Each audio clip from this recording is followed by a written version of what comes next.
এই রেসিপি দেখে যে সন্দেশ তৈরি করবেন সে সন্দেশ বানানোর মাস্টার হয়ে যাবেন। অন্য কোনো রেসিপি আপনাদের আর দেখতে হবে না, তুলোর মতো নরম তুলতুলে হবে এই সন্দেশ। আর সন্দেশ কীভাবে নরম তুলতুলে হয় সেই রেসিপিটাই আমি আপনাদের সাথে শেয়ার করব। আশা করি আমার এই রেসিপিটা আপনাদের ভালো লাগবে। সন্দেশ বানানোর জন্য আমি এখানে 1.5 কিলো দুধ নিয়েছি। আমি সবথেকে সহজ পদ্ধতিতে এই সন্দেশ তৈরি করে দেখাবো। আশা করি এই রেসিপি দেখে যে কেউ এই সন্দেশ বানাতে পারবেন। যে সন্দেশ বানাতে পারে না সেও এই রেসিপি দেখে সন্দেশ বানাতে পারবেন। এখানে আমি 1 টেবিল চামচ প্লাস হাফ টেবিল চামচ ময়দা নিয়েছি। এবার জল দিয়ে ময়দাটা আমি পাতলা করে গুলে নেব। খুব ভালো করে কিন্তু গুলে নিতে হবে। আর খুব ভালো করে কিন্তু গুলে নিতে হবে। আমি কিন্তু খুব মসৃণ করে গুলে নিয়েছি, কোনো দলা যেন না থাকে। এবার আমি সন্দেশ বানানোর জন্য ছানা তৈরি করে নেব। সন্দেশ তৈরি করার জন্য যে ছানাটা তৈরি করা হয় সেটা কিন্তু সম্পূর্ণই আলাদা হয়। আমরা রসগোল্লা বা অন্যান্য মিষ্টির জন্য ছানা যেভাবে তৈরি করি, সন্দেশের ছানা কিন্তু একদম ভিন্নভাবে তৈরি হবে। দুধটা কিন্তু ফুটে উঠেছে।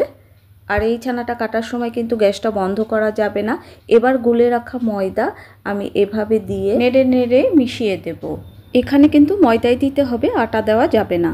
আর এই ময়দাটা কিন্তু দুধের সাথে অবশ্যই দিতে হবে, এর জন্য ছানাটা নরম তুলতুলে হবে। আপনাদের অনেকের প্রশ্ন থাকে সন্দেশ বানানোর সময় দানাটা কেন শক্ত হয়ে যায়। এই ময়দাটা যদি দুধের মধ্যে আপনারা গুলে দেন তাহলে কিন্তু ছানাটা নরম হবে, আর সন্দেশ বানানোর সময় দানাটাও কিন্তু শক্ত হবে না। আমি ময়দাটা খুব ভালোভাবে মিশিয়ে নিয়েছি। এবার ছানাটা আমি কেটে নেব। আমি কিন্তু গ্যাস বন্ধ করিনি, গ্যাসের আঁচটা আমি মিডিয়াম লো হিটে করে দিয়েছি। আস্তে আস্তে ভিনেগার মিশিয়ে আমি ছানাটা কেটে নিচ্ছি। আমি এখানে 4 টেবিল চামচ ভিনেগারের সাথে 4 টেবিল চামচ জল মিশিয়ে নিয়েছি। মিষ্টি নির্ভর করে ভালো ছানার ওপর। ভালো ছানা না হলে আপনি কখনোই ভালো মিষ্টি বানাতে পারবেন না, আপনি যতই ভালো করে মিষ্টি বানান না কেন। গ্যাসের আঁচটা কিন্তু মিডিয়াম লো হিটে আছে। আপনারা যারা মিষ্টি বানাতে চান, মিষ্টির ভিডিও অবশ্যই ফুল ভিডিও দেখতে হবে, সে আপনি যার ভিডিওই দেখেন না কেন, কারণ ফুল ভিডিও না দেখলে কখনোই আপনি মিষ্টি বানাতে পারবেন না।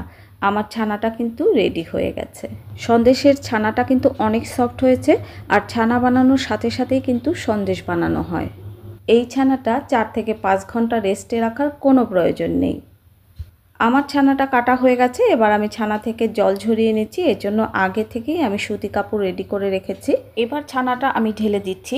আর এই ছানাটা কিন্তু ঠান্ডা জল দিয়ে ধুয়ে গরম ভাপ কাটানোর কোনো প্রয়োজন নেই। যেহেতু ছানাটা ভিনেগার দিয়ে করা, আপনারা হয়তো মনে করতে পারেন ঠান্ডা জল দিয়ে না ধুলে টক হতে পারে।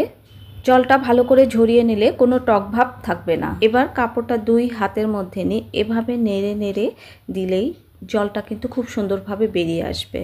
এই ছানাটা কিন্তু আমি ঠান্ডা করব না, জল ঝরিয়ে গরম অবস্থায় সন্দেশ তৈরি করে নেব। আর এভাবে করলে ছানা থেকে খুব সুন্দরভাবে সব জল কিন্তু বের হয়ে যাবে। এবার সন্দেশটা বানানোর জন্য কড়াইতে দিয়ে দিচ্ছি চিনি। আমি সব চিনি দিইনি, অল্প একটু রেখে দিয়েছি। এবার ছানাটা দিয়ে দিচ্ছি। আমি চিনির মাপটা বলে দিচ্ছি, 1 কেজি ছানার জন্য 250 গ্রাম চিনি দিতে হয়। আপনারা যতটুকু ছানা দিয়ে সন্দেশটা তৈরি করবেন আর চিনিটাও ছানার মাপ অনুযায়ী কম বেশি করে দেবেন। আর সন্দেশ বানানোর জন্য এই তারুটা কিন্তু খুবই প্রয়োজন। মিষ্টির দোকানের সন্দেশগুলো কিন্তু এই তারু দিয়েই বানানো হয়। তারু ছানাটাকে খুব মসৃণ করে দেয়, সেটা আপনারা দেখতে থাকুন, দেখতে দেখতেই বুঝতে পারবেন।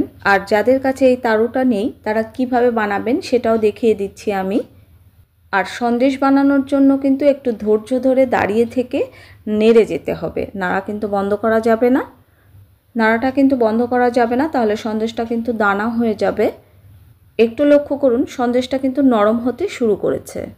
আমার এই রেসিপিটা যদি আপনাদের ভালো লাগে অবশ্যই লাইক, কমেন্ট, ফ্রেন্ডস অ্যান্ড ফ্যামিলির সাথে শেয়ার করবেন। আর খুব বেশি ভালো লাগলে অবশ্যই আমার চ্যানেলটা সাবস্ক্রাইব করবেন। আর যাদের তারু নেই আপনারা হাতার পেছন দিয়ে এভাবে ঘষে ঘষে সন্দেশটা তৈরি করতে পারেন। যেহেতু সন্দেশের মধ্যে ময়দা দেওয়া আছে তাই সন্দেশটা তাড়াতাড়ি শক্ত হবে না। বাকি চিনিটাও লাগবে, আমি দিয়ে দিচ্ছি। সন্দেশটা তৈরি করার জন্য চিনির পরিমাণ লেগেছে হাফ কাপের সামান্য একটু বেশি, কারণ এই সন্দেশগুলো কিন্তু হালকা মিষ্টি হয়, খুব বেশি খেতে মিষ্টি হয় না। আমি কিন্তু নেড়েই যাচ্ছি, নাড়া কিন্তু থামাচ্ছি না। আর দেখুন ছানাটা কিন্তু অনেক সফট হয়ে গেছে। আর আমার সন্দেশটা যে নরম তুলতুলে একদম পারফেক্ট হয়েছে সেটা আপনারা প্রথমেই দেখে বুঝতে পেরেছেন। একটি গুরুত্বপূর্ণ কথা মনে রাখবেন, মিষ্টির দোকানে যখন সন্দেশ বানানো হয় পরিমাণটা অনেক বেশি থাকে, তাই তাদের সন্দেশটা করতে সময়ও বেশি লাগে। আমরা যারা ঘরে মিষ্টি তৈরি করি পরিমাণে কিন্তু খুব বেশি তৈরি করি না, তাই মিষ্টি বানানোর সময়টাও কিন্তু খুবই কম লাগে। তাই মিষ্টির দোকানে এতটা সময় লাগলো, আমাদেরও এতটা সময় ধরে করতে হবে, এই ভুলটা কখনোই করবেন না। আমার আটা দিয়ে গোলাপজামুন মিষ্টির রেসিপিটা আপনারা খুব পছন্দ করেছেন। অনেক আপু দিদি খুব সুন্দরভাবে বানাতে পেরেছেন, অনেকেই পারেননি। যারা পারেননি আমি সেই আপু ও দিদিদের জন্য আরও একটি গোলাপজামের ভিডিও নিয়ে আসব। আশা করি সেই ভিডিওটা দেখে আপনারা অবশ্যই পারবেন। আসলে মিষ্টি বানানো কিন্তু খুব সহজ কাজও নয়, আবার খুব কঠিন কাজও নয়। একবার যদি মিষ্টি বানানোর হাত চলে আসে তখন দেখবেন মিষ্টির দোকানের থেকেও অনেক সুন্দর মিষ্টি বানাতে পারছেন। কথা বলতে বলতে সন্দেশের নামটাই বলা হয়নি। আমি আজকে তৈরি করে দেখাবো বরফি সন্দেশ। আমি কিন্তু বেশ সময় ধরে সন্দেশটা বানিয়ে নিচ্ছি। এবার দিয়ে দিচ্ছি সামান্য এলাচ গুঁড়ো।